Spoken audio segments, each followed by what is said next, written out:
Hi, welcome back to Carl Makes Things Work. One of the requests I've gotten is to do a series on making the do-it-yourself seltzer machine.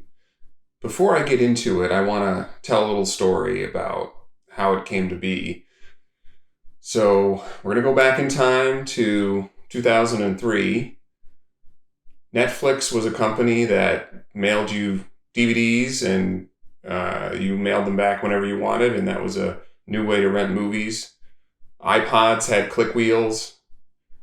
There weren't any iPhones. And my buddy Ken signed up for Soda Club, which was a service that would send you CO2 tanks in exchange for the ones that you just finished. And you would have a continuous supply of carbon dioxide for Seltzer in the machine that they sold.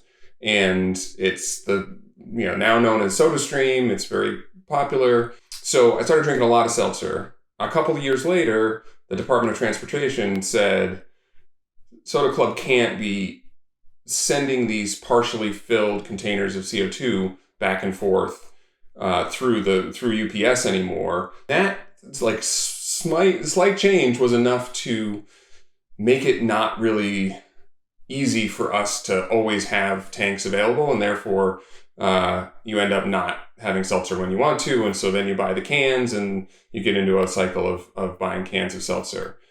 So first thing I want to do is talk a little bit about the difference between buying seltzer in a can, buying it through someone like SodaStream, and when you buy it in a can, obviously you're using water that came from far away, and so you're paying for all the shipping costs of getting the cans to your house.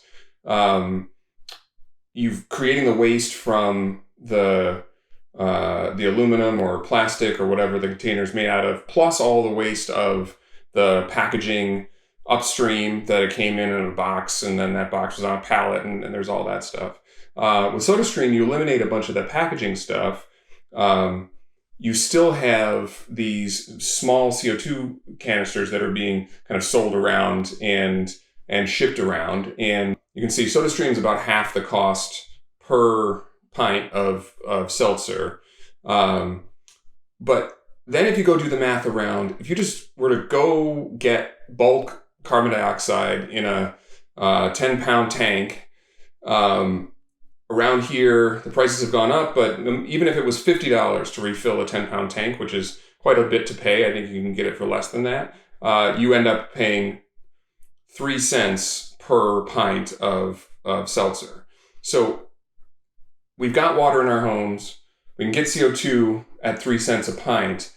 I wanted to come up with a solution that was low maintenance, makes you seltzer anytime you want it, and here's going to be a series of videos on all the different aspects of how you do that. So I feel like I've got good solutions. Having years and years of messing around with this, I feel like I've got good solutions for each of these problems. How do you deal with the water? How do you deal with the CO2? How do you deal with keeping it cold and dispensing it? And I'd love to take you through those one video at a time. Thanks for watching. Like and subscribe, and see you on the next one.